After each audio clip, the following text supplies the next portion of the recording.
এই হচ্ছে পাবদা মাছ। এইরকম সাইজের পাবদা মাছ সর্ষে পাবদা ছাড়া আর কিছু মাথাতেই আসে না। আজকে হচ্ছে পুঁটি মাছ। পুঁটি মাছগুলো দেখেছেন? বেশ বড় বড় আছে। ভাপা খেতে টাটকা একদম।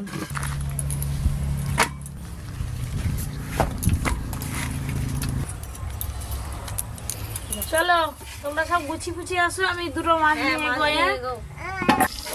বেছে ধুয়ে রাখা পুঁটি মাছ। এই যে আলুগুলো এরকম সরু সরু করে কেটে নিয়েছি, এর সঙ্গে একটু আলু দেবো, খেতে ভালো লাগবে আরও।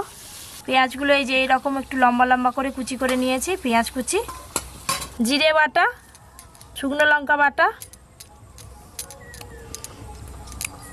হলুদ গুঁড়ো, পরিমাণ মতো লবণ, সর্ষের তেল, সব কিছু একসঙ্গে ভালো করে মাখিয়ে নেব।